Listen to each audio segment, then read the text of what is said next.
Bạn đã bao giờ tự hỏi điều gì sẽ xảy ra nếu bạn dám sống đúng với con người thật của mình, gạt bỏ mọi kỳ vọng từ người đời?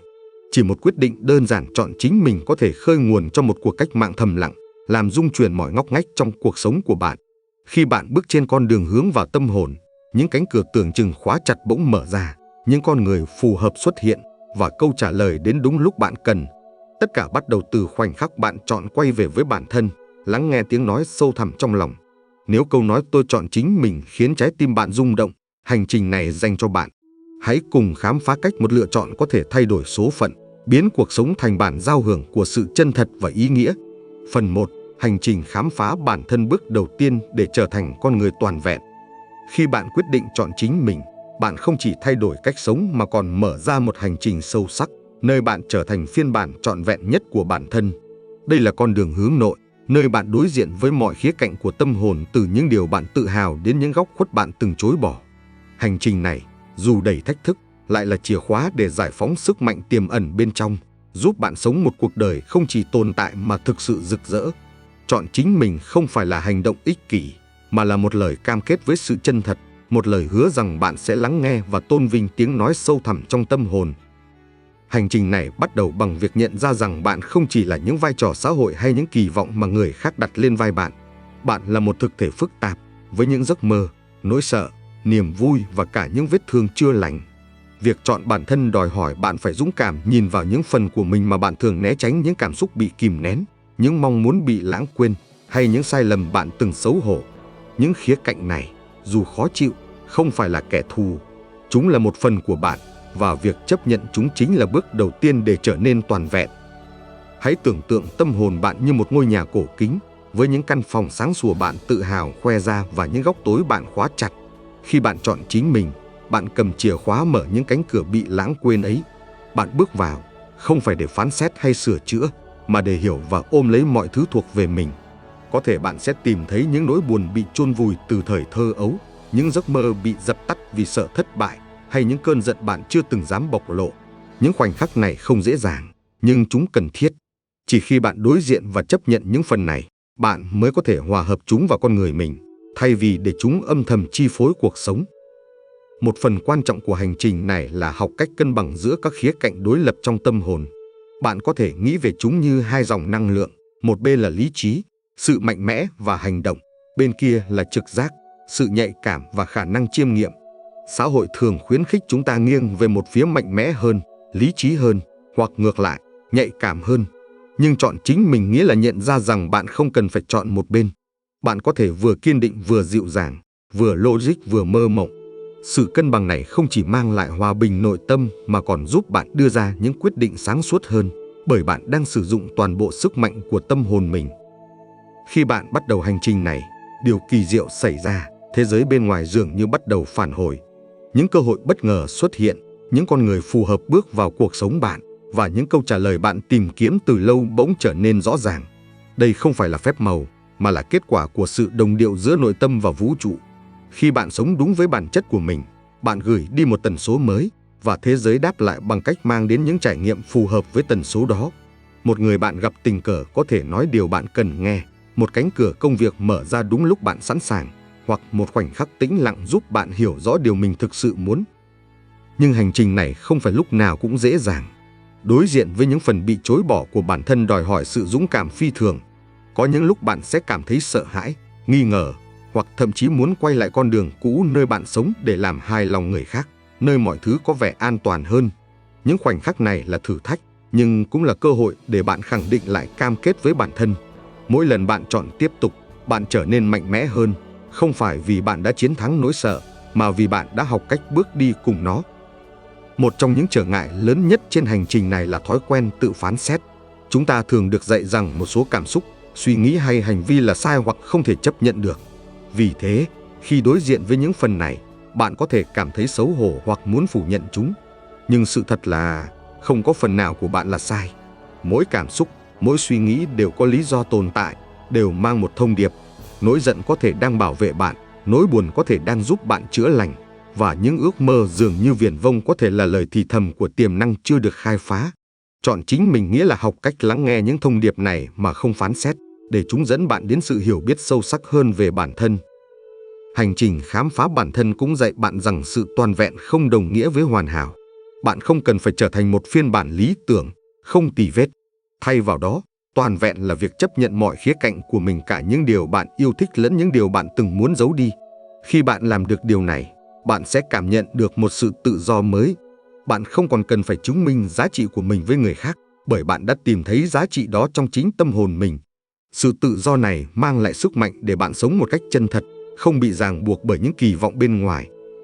Khi bạn tiến sâu hơn vào hành trình này, bạn sẽ nhận ra rằng chọn chính mình không chỉ thay đổi bạn, mà còn thay đổi cách bạn tương tác với thế giới.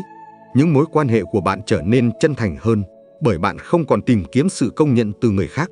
Những quyết định của bạn trở nên rõ ràng hơn, bởi chúng được dẫn dắt bởi tiếng nói bên trong thay vì áp lực bên ngoài.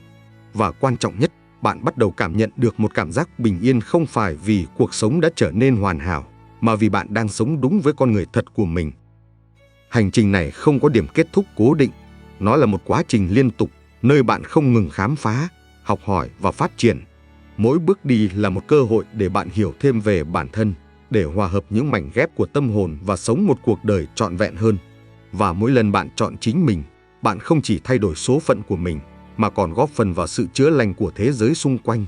Bởi một con người sống chân thật không chỉ tìm thấy tự do cho riêng mình, mà còn truyền cảm hứng cho người khác làm điều tương tự. Chọn chính mình là một lời mời gọi từ tâm hồn, một lời nhắc nhở rằng bạn xứng đáng được sống một cuộc đời đúng với bản chất của mình. Đó là bước đầu tiên trên con đường trở thành con người toàn vẹn, nơi bạn không chỉ tồn tại mà thực sự sống với niềm vui, ý nghĩa và sức mạnh. Hãy bắt đầu ngay hôm nay với một quyết định nhỏ nhưng đầy ý nghĩa, lắng nghe tiếng nói bên trong và dám bước đi theo nó. Vũ trụ đang chờ đợi để đáp lại. Nếu bạn thấy video này thú vị, đừng quên đăng ký kênh để không bỏ lỡ những nội dung hấp dẫn tiếp theo nhé. Phần 2. Hậu quả của sự ngắt kết nối với bản thân. Trong cuộc sống, có những khoảnh khắc bạn cảm thấy một khoảng trống khó lý giải, dù xung quanh đầy ắp người, công việc và thành tựu. Đó không phải là sự thiếu vắng âm thanh hay hoạt động, mà là sự vắng mặt của chính bạn trong cuộc đời mình. Khi bạn sống để đáp ứng kỳ vọng của người khác, bỏ qua tiếng nói sâu thẳm trong tâm hồn, bạn dần đánh mất kết nối với bản thân. Sự ngắt kết nối này không chỉ tạo ra cảm giác trống rỗng mà còn làm cạn kiệt sức sống, ảnh hưởng đến mọi khía cạnh của cuộc sống, từ tâm hồn, cơ thể, đến các mối quan hệ. Hiểu được hậu quả của việc bỏ bê bản thân là bước đầu tiên để nhận ra tầm quan trọng của việc chọn chính mình và bắt đầu hành trình trở về với con người thật. Sự trống rỗng mà bạn cảm nhận không xuất hiện ngẫu nhiên. Nó là kết quả của những lựa chọn nhỏ, lặp đi lặp lại, khi bạn nói có với điều không phù hợp và không với mong muốn thực sự của mình. Có thể là khi bạn đồng ý làm một công việc chỉ để làm hài lòng gia đình, ở lại một mối quan hệ không còn nuôi dưỡng tâm hồn bạn, hoặc kìm nén cảm xúc để tránh bị phán xét. Mỗi lần bạn từ chối bản thân, bạn gửi đi một thông điệp rằng tiếng nói bên trong của bạn không quan trọng. Dần dần, tiếng nói ấy trở nên mờ nhạt, và bạn bắt đầu cảm thấy như đang sống một cuộc đời không thuộc về mình. Khoảng trống này không phải là thiếu thốn vật chất hay thành công, mà là sự thiếu vắng của một cuộc sống được dẫn dắt từ bên trong. Khi bạn ngắt kết nối với bản thân, cơ thể và tâm trí bắt đầu gửi những tín hiệu cảnh báo. Đó có thể là cảm giác mệt mỏi kéo dài không lý do, những đêm mất ngủ trằn trọc, hoặc một nỗi buồn mơ hồ không thể gọi tên. Những dấu hiệu này không phải là vấn đề cần sửa chữa bằng cách bỏ qua hay che đậy. Chúng là những thông điệp từ sâu thẳm trong bạn, kêu gọi bạn quay về với chính mình. Hãy nghĩ về chúng như tiếng chuông báo động của tâm hồn, nhắc nhở rằng bạn đang đi lệch hướng. Nếu bạn tiếp tục phớt lờ, những tín hiệu này có thể trở thành những vấn đề nghiêm trọng hơn, từ căng thẳng mãn tính, lo âu, đến cảm giác mất phương hướng hoàn toàn. Những triệu chứng này không phải là kẻ thù, mà là người bạn, thúc đẩy bạn lắng nghe và hành động. Việc sống không đúng với bản chất của mình cũng dẫn đến một dạng bạo lực nội tâm. Khi bạn liên tục ép mình vào những khuôn mẫu không phù hợp, bạn gây tổn thương cho tâm hồn mình. Bạn có thể tự thuyết phục rằng mình đang ổn, rằng hy sinh bản thân là cần thiết để giữ hòa bình hay được chấp nhận. Nhưng sự thật là, mỗi lần bạn nói có khi muốn nói không, mỗi lần bạn ở lại nơi mình không thuộc về, bạn đang làm tổn thương chính mình. Hành động này không chỉ làm suy yếu tinh thần mà còn tiêu hao năng lượng tâm lý. Tâm hồn cần sự nhất quán giữa thế giới bên trong và bên ngoài để tạo ra sức sống. Khi bạn sống trái với bản thân, năng lượng ấy bị tắc nghẽn, dẫn đến sự trì trệ, mất hứng thú và cảm giác như cuộc sống chỉ còn là một chuỗi ngày xám xịt. Sự ngắt kết nối với bản thân còn ảnh hưởng sâu sắc đến cách bạn tương tác với thế giới, đặc biệt là trong các mối quan hệ. Khi bạn không kết nối với con người thật của mình, bạn có xu hướng tìm kiếm bên ngoài những gì bạn đã bỏ rơi bên trong. Điều này dẫn đến một cơ chế vô thức gọi là chiếu tướng, nơi bạn gán ghép những cảm xúc, thiếu sót hay mong muốn của mình lên người khác. Chẳng hạn, bạn có thể lý tưởng hóa một người yêu, tin rằng họ sẽ cứu bạn khỏi sự trống rỗng, hoặc đổ lỗi cho bạn bè, gia đình khi bạn cảm thấy bất an. Thực tế, những cảm xúc này không bắt nguồn từ họ, mà từ sự thiếu hụt trong chính bạn. Người khác trở thành tấm gương phản chiếu những gì bạn chưa dám đối diện trong tâm hồn mình. Kết quả là các mối quan hệ trở nên căng thẳng, phụ thuộc hoặc đầy xung đột, bởi chúng được xây dựng trên sự thiếu chân thật. Hậu quả của việc ngắt kết nối không chỉ giới hạn ở cá nhân bạn, mà còn lan tỏa ra cách bạn nhìn nhận cuộc sống. Khi bạn không lắng nghe bản thân, bạn dễ bị cuốn vào vòng xoáy của sự so sánh, ganh đua và tìm kiếm sự công nhận từ bên ngoài. Bạn có thể đạt được những thành công đáng kể, một công việc danh giá, một gia đình hoàn hảo trên bề mặt, nhưng vẫn cảm thấy thiếu thốn. Đó là vì những thành công này không bắt nguồn từ con người thật của bạn. Chúng là sản phẩm của một phiên bản bạn tạo ra để làm hài lòng người khác, không phải để nuôi dưỡng tâm hồn mình. Dần dần, niềm vui tan biến, sự sáng tạo cạn kiệt, và cuộc sống trở thành một chuỗi trách nhiệm không có ý nghĩa. Để thoát khỏi vòng xoay này, bạn cần học cách lắng nghe chính mình. Điều này không có nghĩa là bạn phải thay đổi mọi thứ ngay lập tức: công việc, mối quan hệ hay môi trường sống. Đôi khi, sự thay đổi bắt đầu từ những khoảnh khắc nhỏ. Dành vài phút tĩnh lặng để hỏi bản thân mình thực sự muốn gì, viết ra những cảm xúc bạn đang kìm nén, hoặc đơn giản là cho phép mình cảm nhận mà không phán xét. Những hành động này, dù nhỏ bé, là cách bạn xây dựng lại cầu nối với tâm hồn mình. Chúng là những bước đầu tiên để lấy lại sức mạnh bị đánh mất và sống một cuộc đời có ý nghĩa hơn. Hành trình quay về với bản thân đòi hỏi sự can đảm, bởi nó buộc bạn đối mặt với những câu hỏi khó. Mình đang giả vờ không thấy gì? Mình đã từ bỏ những phần nào của bản thân? Điều gì thực sự quan trọng với mình? Những câu hỏi này có thể làm bạn cảm thấy bất an, bởi chúng phơi bày những sự thật bạn từng tránh né. Nhưng chính trong sự bất an ấy, bạn sẽ tìm thấy con đường dẫn đến tự do. Khi bạn bắt đầu lắng nghe, bạn sẽ nhận ra rằng những mong muốn, cảm xúc và giấc mơ bị chôn vùi không phải là gánh nặng, mà là kho báu. Chúng là những mảnh ghép của con người thật của bạn, chờ được khám phá và tôn vinh. Sự ngắt kết nối với bản thân là một dạng mất mát âm thầm, nhưng nó không phải là vĩnh viễn. Mỗi khoảnh khắc bạn chọn lắng nghe, bạn đang xây dựng lại mối liên kết với tâm hồn mình. Đó là một quá trình không vội vã, đòi hỏi sự kiên nhẫn và lòng trắc ẩn với chính mình. Nhưng khi bạn kiên trì, bạn sẽ cảm nhận được sự thay đổi, năng lượng trở lại, niềm vui len lỏi vào cuộc sống, và các mối quan hệ trở nên chân thành hơn. Bạn không còn sống để lấp đầy khoảng trống, mà để thể hiện con người thật của mình. Hậu quả của sự ngắt kết nối là lời nhắc nhở rằng bạn không thể mãi sống xa rời bản thân mà không trả giá. Nhưng nó cũng là lời mời gọi đầy hy vọng. Bạn có thể chọn khác đi. Bằng cách quay về với chính mình, bạn không chỉ chữa lành những vết thương bên trong mà còn mở ra một cuộc sống tràn đầy ý nghĩa và sức sống. Hãy bắt đầu ngay hôm nay với một bước nhỏ, lắng nghe tiếng nói bên trong và dám tin rằng nó xứng đáng được nghe. Đó là bước đầu tiên để lấy lại chính mình và sống một cuộc đời thực sự thuộc về bạn. Phần 3. Sống để làm hài lòng người khác và hệ quả. Trong cuộc sống, chúng ta thường được dạy rằng để được yêu thương và chấp nhận, chúng ta phải đáp ứng kỳ vọng của người khác. Từ nhỏ, chúng ta học cách làm hài lòng cha mẹ, thầy cô, bạn bè, và sau này là đồng nghiệp, sếp hay đối tác. Dần dần, sự chân thật của bản thân bị đánh đổi lấy sự công nhận, và chúng ta bắt đầu sống một cuộc đời không còn thuộc về mình. Việc sống để làm hài lòng người khác, dù tưởng chừng là cách để hòa nhập, lại là một quá trình âm thầm tự bỏ rơi bản thân. Hệ quả của nó không chỉ là sự mất kết nối với tâm hồn mà còn là một cuộc sống thiếu ý nghĩa, nơi bạn trở thành phiên bản mà người khác mong đợi, thay vì con người thật của mình. Hiểu được điều này là bước đầu tiên để lấy lại sức mạnh và sống một cuộc đời chân thực. Quá trình sống để làm hài lòng người khác bắt đầu từ những năm tháng đầu đời. Khi còn nhỏ, bạn có thể nhận ra rằng việc thể hiện cảm xúc thật như khóc khi buồn hay giận dữ khi bất công đôi khi dẫn đến sự từ chối hoặc trừng phạt. Bạn học cách mỉm cười dù không muốn, đồng ý dù trái lòng, và che giấu những phần của mình mà bạn sợ sẽ không được chấp nhận. Theo thời gian, những lựa chọn này trở thành thói quen, và bạn bắt đầu xây dựng một phiên bản an toàn của bản thân, một chiếc mặt nạ mà bạn tin rằng sẽ giúp bạn được yêu thương. Nhưng chiếc mặt nạ này, dù hữu ích trong việc hòa nhập xã hội, lại khiến bạn xa rời con người thật của mình. Chiếc mặt nạ này không chỉ là cách bạn thể hiện với thế giới, mà còn là cách bạn tự nhìn nhận bản thân. Bạn bắt đầu tin rằng để được yêu quý, bạn phải hoàn hảo, phải ngoan ngoãn, phải thành công theo chuẩn mực của người khác. Mỗi lần bạn chọn làm hài lòng người khác thay vì lắng nghe chính mình, bạn vô tình gửi đi một thông điệp rằng giá trị của bạn phụ thuộc vào sự chấp thuận bên ngoài. Điều này tạo ra một vòng xoay nguy hiểm. Bạn càng cố gắng làm hài lòng, bạn càng mất đi sự tự tin vào con người thật của mình.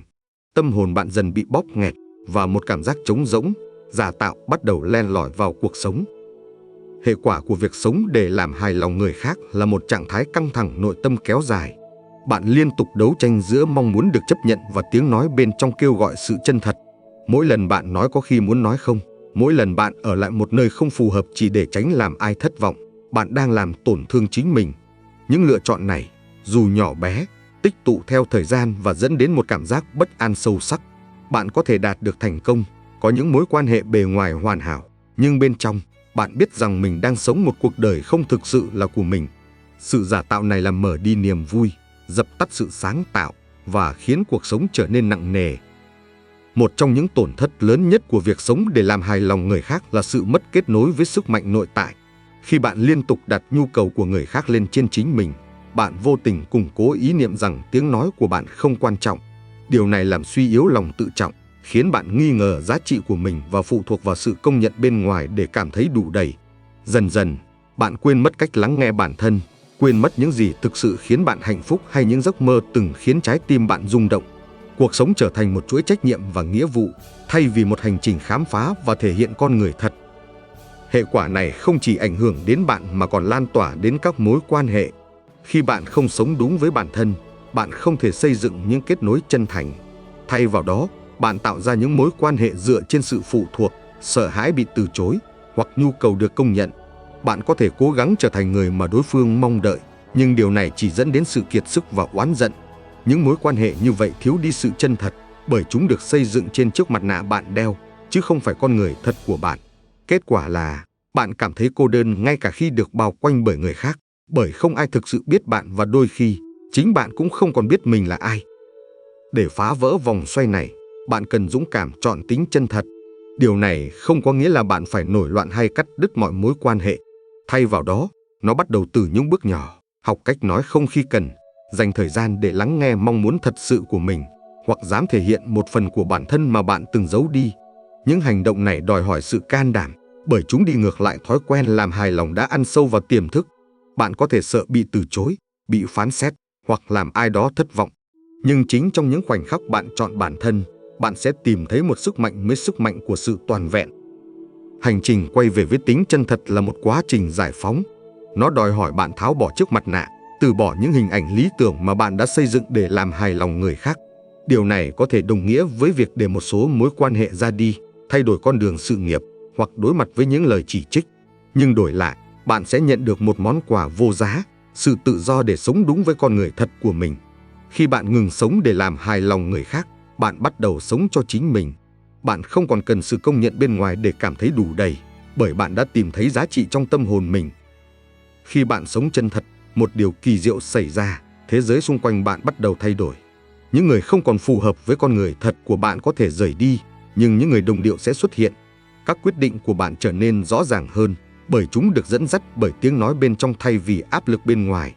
Bạn bắt đầu thu hút những cơ hội và trải nghiệm phản ánh con người thật của bạn, không phải phiên bản mà bạn từng cố gắng trở thành. Cuộc sống không còn là một chuỗi nỗ lực để được chấp nhận, mà trở thành một hành trình khám phá và thể hiện bản thân. Sống để làm hài lòng người khác là một con đường dẫn đến sự mất mát, mất đi bản thân, mất đi ý nghĩa và mất đi niềm vui. Nhưng bạn không cần phải tiếp tục con đường đó. Mỗi khoảnh khắc là một cơ hội để chọn khác đi, để nói có với con người thật của mình. Hành trình này không dễ dàng, nhưng nó đáng giá. Khi bạn dám sống chân thật, bạn không chỉ tìm thấy tự do cho riêng mình, mà còn truyền cảm hứng cho người khác làm điều tương tự. Hãy bắt đầu ngay hôm nay với một quyết định nhỏ, lắng nghe trái tim mình và dám bước đi theo tiếng gọi ấy. Đó là bước đầu tiên để lấy lại chính mình và sống một cuộc đời tràn đầy ý nghĩa. Nếu bạn thấy video này hay, hãy đăng ký kênh để tiếp thêm động lực cho mình tạo ra nhiều nội dung chất lượng hơn nữa nhé. Phần 4. Mối quan hệ như tấm gương của tâm hồn. Mối quan hệ trong cuộc sống không bao giờ là ngẫu nhiên.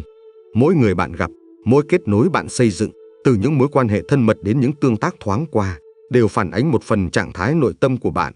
Khi bạn sống xa rời con người thật của mình, các mối quan hệ thường trở thành sân khấu cho những xung đột nội tại, những nỗi sợ và những mong muốn chưa được ý thức. Ngược lại, khi bạn chọn chính mình, dám sống chân thật và hòa hợp với tâm hồn, các mối quan hệ của bạn cũng chuyển hóa. Chúng trở thành không gian cho sự chữa lành, phát triển và kết nối sâu sắc. Hiểu được vai trò của mối quan hệ như tấm gương của tâm hồn là chìa khóa để xây dựng những liên kết chân thành và ý nghĩa, đồng thời khám phá sâu hơn về chính mình. Khi bạn ngắt kết nối với bản thân, các mối quan hệ thường trở thành nơi bạn tìm kiếm những gì mình đã đánh mất. Bạn có thể kỳ vọng một người yêu sẽ lấp đầy khoảng trống trong lòng, bạn bè sẽ mang lại cảm giác an toàn, hoặc gia đình sẽ xác nhận giá trị của bạn. Nhưng vì bạn không thực sự kết nối với con người thật của mình, những kỳ vọng này thường dẫn đến thất vọng. Thay vì gặp gỡ người khác như những cá thể độc lập, bạn vô thức sử dụng họ như tấm gương để phản chiếu những phần của mình mà bạn chưa dám đối diện. Điều này dẫn đến một cơ chế gọi là chiếu tướng, nơi bạn gán ghép những cảm xúc, thiếu sót hay mong muốn của mình lên người khác, khiến các mối quan hệ trở nên phức tạp và đầy xung đột. Chẳng hạn, bạn có thể cảm thấy khó chịu với một người bạn vì họ quá kiểm soát, nhưng thực tế, sự khó chịu này có thể phản ánh nỗi sợ mất tự do trong chính bạn. Hoặc bạn có thể lý tưởng hóa một người yêu, tin rằng họ sẽ mang lại hạnh phúc mà bạn đang tìm kiếm, chỉ để nhận ra rằng hạnh phúc ấy phải đến từ bên trong.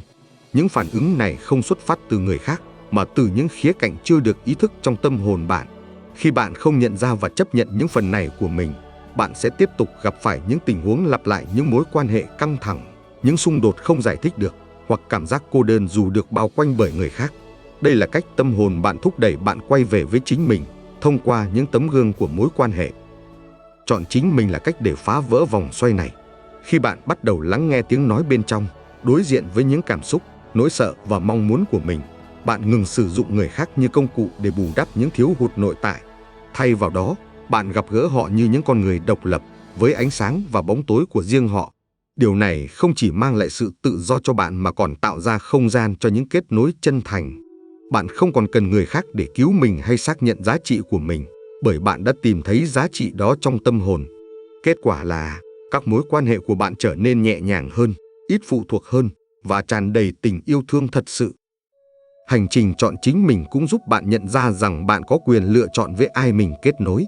Khi bạn sống xa rời bản thân, bạn có thể chấp nhận những mối quan hệ không nuôi dưỡng tâm hồn chỉ vì sợ cô đơn hoặc tin rằng mình không xứng đáng với điều tốt đẹp hơn.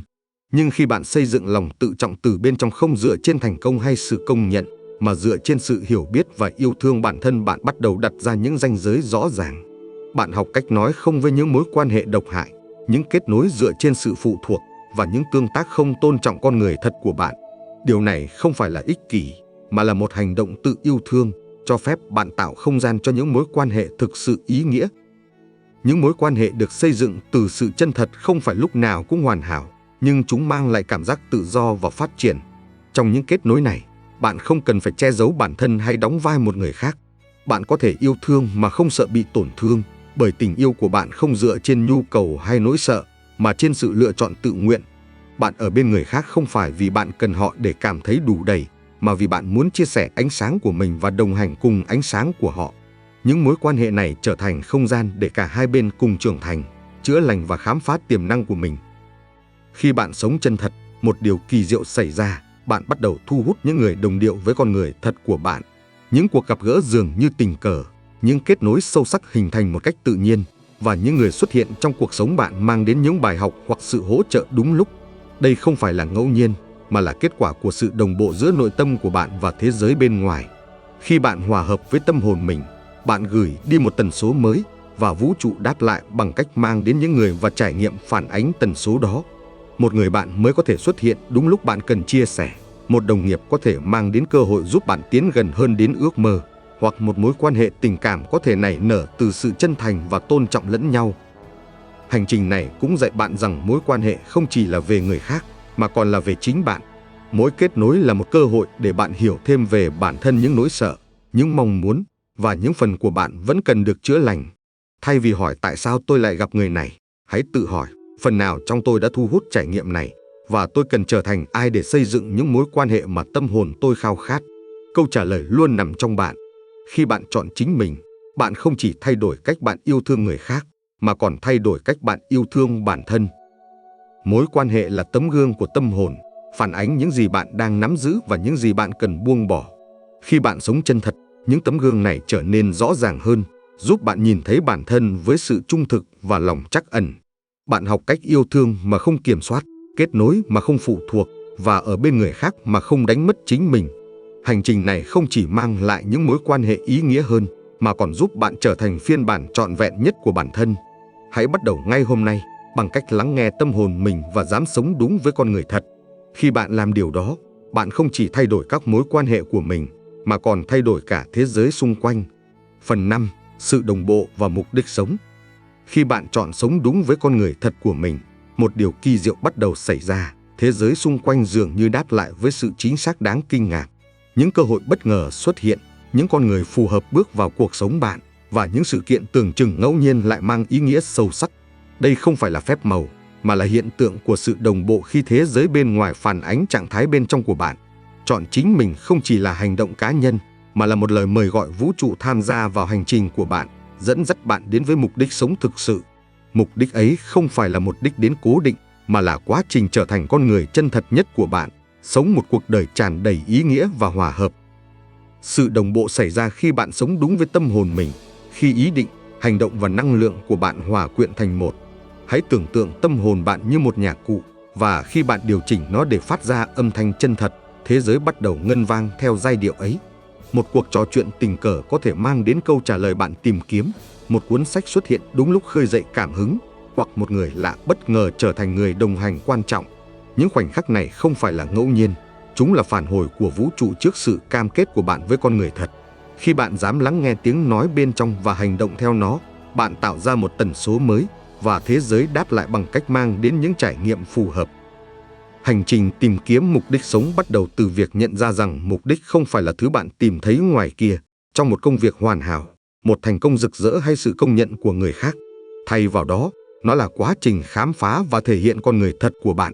Mỗi bước bạn đi trên con đường này, mỗi lần bạn chọn sự chân thật thay vì làm hài lòng người khác, mỗi lần bạn đối diện với nỗi sợ để theo đuổi điều mình khao khát là một bước tiến gần hơn đến mục đích sống. Điều này không có nghĩa là bạn sẽ biết chính xác mình sẽ đi đâu hay kết quả sẽ ra sao. Nhưng bạn sẽ cảm nhận được rằng mình đang đi đúng hướng, được dẫn dắt bởi một sức mạnh sâu sắc bên trong. Quá trình này không phải lúc nào cũng dễ dàng. Khi bạn chọn sống chân thật, bạn có thể đối mặt với những thử thách lớn. Những mối quan hệ không còn phù hợp có thể tan vỡ, những con đường sự nghiệp quen thuộc có thể sụp đổ, và những niềm tin cũ có thể lung lay. Những thay đổi này có thể khiến bạn cảm thấy bất an, nhưng chúng không phải là hình phạt.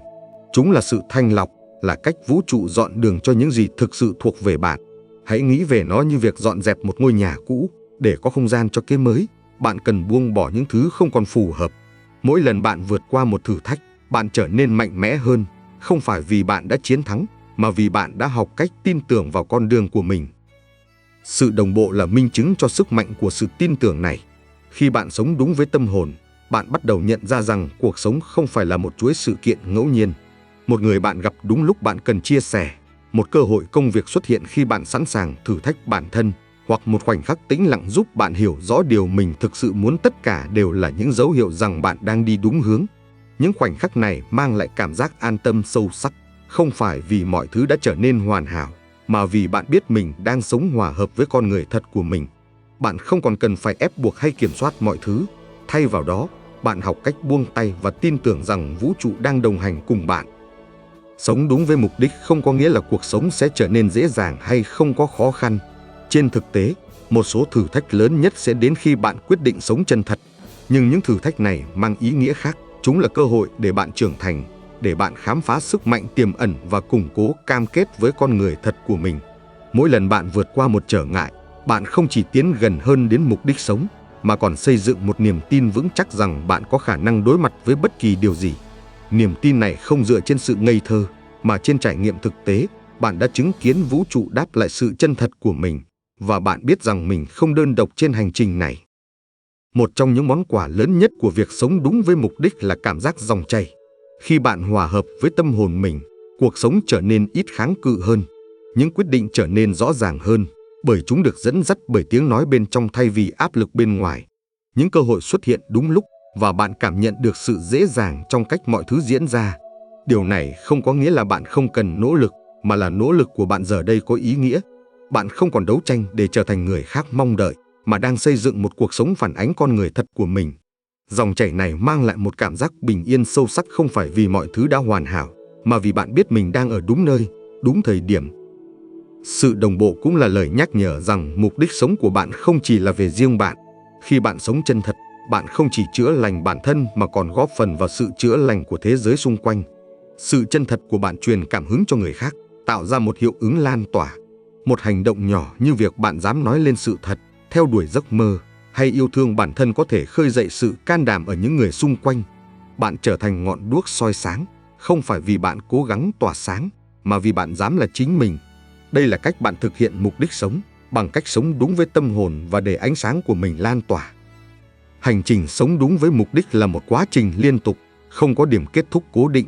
Mỗi ngày, bạn có cơ hội chọn lắng nghe tâm hồn, chọn sự chân thật, chọn tin tưởng vào con đường của mình. Và mỗi lần bạn chọn, bạn tiến gần hơn đến phiên bản trọn vẹn nhất của bản thân. Sự đồng bộ là người bạn đồng hành, nhắc nhở bạn rằng vũ trụ luôn lắng nghe và đáp lại. Hãy tin tưởng vào tiếng nói bên trong, dám bước đi dù không biết đích đến, và để cuộc sống dẫn dắt bạn đến những nơi mà tâm hồn bạn thuộc về. Khi bạn sống đúng với mục đích, bạn không chỉ tồn tại, bạn thực sự sống với niềm vui, ý nghĩa và sức mạnh. Hành trình chọn chính mình là một cuộc cách mạng thầm lặng, nơi bạn lấy lại quyền làm chủ tâm hồn và sống trọn vẹn với con người thật. Từ sự trống rỗng của ngắt kết nối, qua những mối quan hệ phản chiếu nội tâm, đến sự đồng bộ kỳ diệu của vũ trụ, mỗi bước đi là lời khẳng định rằng bạn xứng đáng với một cuộc đời ý nghĩa. Đừng để kỳ vọng của người khác che mờ ánh sáng của bạn. Hãy bắt đầu ngay hôm nay, lắng nghe tiếng nói bên trong và dám sống chân thật. Kênh Bản Lĩnh Khắc Kỷ luôn đồng hành cùng bạn trên hành trình này. Hãy để lại bình luận chia sẻ câu chuyện của bạn, điều gì khiến bạn muốn chọn chính mình. Đừng quên đăng ký kênh và bật chuông thông báo để không bỏ lỡ những video truyền cảm hứng tiếp theo. Hành trình của bạn bắt đầu từ đây,